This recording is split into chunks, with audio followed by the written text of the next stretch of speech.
Esta es una producción de Grupo Fórmula. Encuentra más contenido como este en radioformula.mx. De viva voz, como le anticipé desde muy temprano, y como todos los miércoles, el doctor Salvador Borrego, director de esa prestigiosa casa que es Saba Consultores, experta en la opinión pública. Gracias por estar con nosotros, Salvador, como siempre. Muy buenos días, Ricardo. Un placer, como siempre, estar contigo. ¿Cómo va evolucionando la aceptación del presidente López Obrador? Sinónimo más o menos de popularidad. ¿Y cuáles sobre todo los hechos o factores que están influyendo en la misma, Salvador?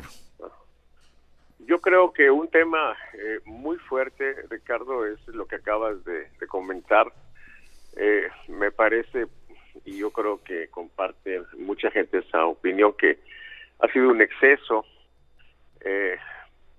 un riesgo también grande desde otro punto de vista, pues esa actitud tan complaciente, tan condescendiente del presidente con la gente, pues particularmente del cártel de Sinaloa, y ha estado bajo metralla, por otra parte, desde hace algunas semanas por las filtraciones de las guacamayas y también por el tema fundamentalmente del libro de El Rey del Cash, de Elena Chávez. Y entonces lo que estuvimos viendo nosotros en todo ese contexto es que el presidente se deterioraba, pero de manera muy gradual.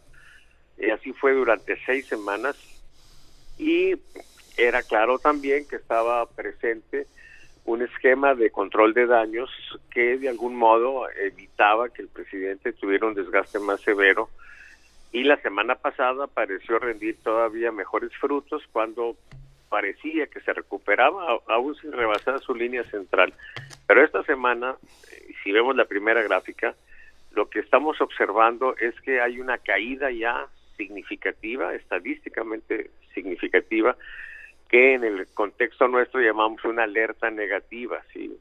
Registra 55.6% y se ve en la gráfica, en el último puntito, cómo está por debajo de la línea roja.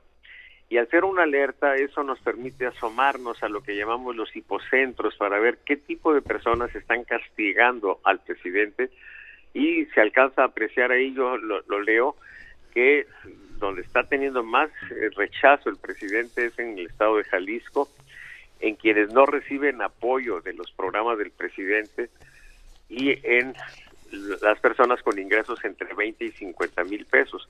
Y en la parte azul lo que se aprecia es quiénes son los que están soportando todavía importantemente al presidente, y están en Oaxaca de 26 a 38 años, los que tienen hasta primaria, jubilados, quienes lo aprueban y quienes sí reciben apoyo. Si vemos la siguiente gráfica, vemos que no solamente el presidente resulta averiado, sino también Morena en la identificación partidista, que es el núcleo, los fans, pues, tanto del presidente como de Morena, sí. Los fans, es muy interesante el término, Ricardo, porque sí. En el último libro, pues, de Moisés Naim, La revancha de los poderosos, le da un rol central a este fenómeno de fans, no de seguidores políticos, no de correligionarios, sino de fans, en ese contexto del espectáculo, que es realmente interesante lo que nos presentan ahí en ese libro. Sí. Y entonces aquí vemos, en el caso de Morena, cómo los fans, que son los que se identifican más, también tuvieron un descenso importante en las últimas semanas, y la anterior como que se recuperaba y vuelve a retomar el descenso, interesantemente a una línea abajo de la línea naranja, lo cual es una advertencia negativa.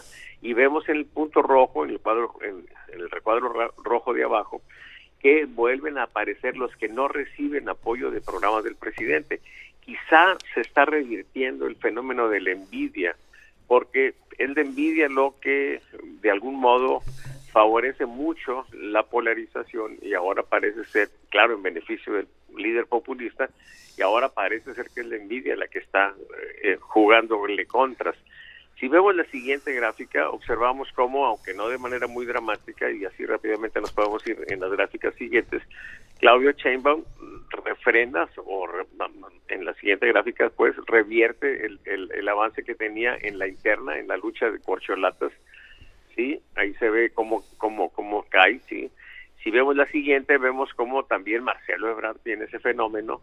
Y la siguiente es la más interesante, Ricardo, porque el discurso más opositor, más claramente confrontado con la línea general del presidente, es el de Ricardo Monreal. Y entonces en esa siguiente gráfica de Ricardo Monreal vemos cómo él registra un valor de alerta positiva. Es de hecho la segunda alerta positiva que registra y el segundo valor más alto que ha registrado, y el más alto es muy anterior, pues hace casi 10 meses. Uh-huh.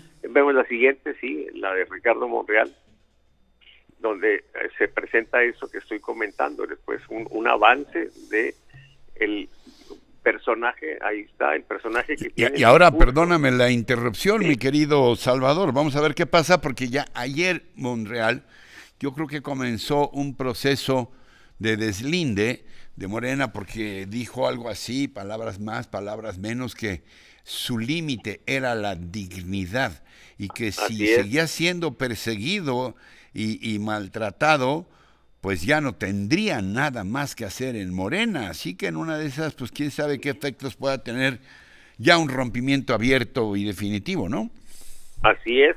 Ricardo Monreal claramente está ante la historia, Ricardo, porque si él en el Senado, junto con algunos otros senadores, frenan la intentona de detener al INE, de modificar la situación del INE, él estaría pues en una condición donde el pueblo le debería algo, y quizá eso lo pudiera catapultar como un candidato a la presidencia. De hecho, si vemos la siguiente gráfica, vemos cómo los temas que están en la mente de las personas son temas donde pues aparecen los habituales de la inseguridad, pero el primer tema ya de manera específica y diferente es el tema del INE, que es un tema pues que cobra relevancia, además porque pues, los obispos se han manifestado de manera importante en todo el país en contra de esa intentona pues de apoderarse pues de el instituto que realiza las elecciones en México. Y bueno, en la siguiente gráfica, que es la del top of mind, ¿sí?, lo que tenemos es que sigue más o menos igual, aunque Claudio Sheinbaum ya no está arriba en este indicador, pero en el siguiente, en la otra gráfica, tenemos como sí, ya cuando se les dan nombres, se mantiene el empate técnico con Marcelo Ebrard. Y finalmente la última gráfica es la que nos muestra cómo se está dando en la oposición una atomización, ¿sí?, que podría pues también ser favorecedora de que una figura como Ricardo Monreal pudiera ser aglutinante y pues quizá el abanderado de la oposición. Los futuros posibles que tenemos frente a nosotros son realmente muy interesantes. Es lo que tenemos, Ricardo. Sí. Perdón, concluye. Sí, bueno, lo más relevante de esto es pues que finalmente pues las barreras de contención que ha puesto el presidente ya no están funcionando. Es interesante notar lo siguiente, aunque no mostramos la gráfica, él decrece en su aprobación, pero no en su desaprobación, sino en los indecisos.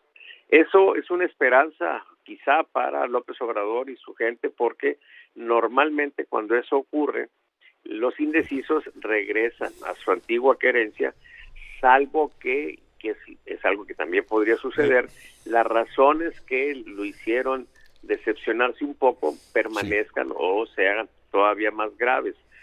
La presidencia tiene entonces la oportunidad de operar, pero la verdad es que las soluciones de un poco negarían la esencia misma del propio presidente, pero finalmente ahí está un reto.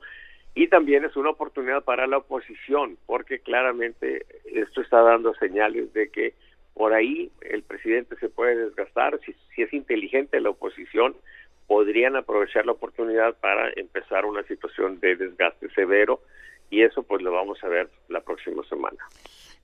Yo no sé, si no compartes mi punto de vista, dímelo, pero tengo la impresión de que todo esto que está pasando confirma que no todo está escrito, que no todo está dicho ya, que no todo está escrito de manera definitiva respecto a esta carrera ya desbocada y adelantada hacia el 2024 y que todavía pueden pasar muchas cosas, Salvador. No sé tú qué pienses. Por supuesto que estoy de acuerdo contigo, Ricardo. Mira, esta semana, el domingo particularmente, ocurrió un fenómeno que tiene una trascendencia muy relevante. El triunfo de Lula en Brasil generó mucho entusiasmo en los seguidores de López Obrador, pero como apunta también ahí en su libro, los seguidores disfrutan como en una situación de deporte, no tanto del triunfo, sino de la derrota del contrario. Y aquí lo que observamos es que hubo una situación de desconcierto porque resultó que la gente supuestamente de derecha, los neoliberales, también estaban contentos con el triunfo de Lula. Y el problema era, pues, que se entiende que Bolsonaro es el AMLO brasileño. Y entonces hay un cambio de eje, ya no es tanto izquierda-derecha, sino racionalidad, irracionalidad o populismo, sí, contra no una situación más sensata. Y eso genera una situación de esperanza, yo creo también. Bien, pues estaremos muy, muy atentos, Salvador. Como siempre, muy interesante platicar contigo. Te mando un abrazo, gracias. Igualmente, Ricardo. Esta fue una producción de Grupo Fórmula. Encuentra más contenido como este en radioformula.mx.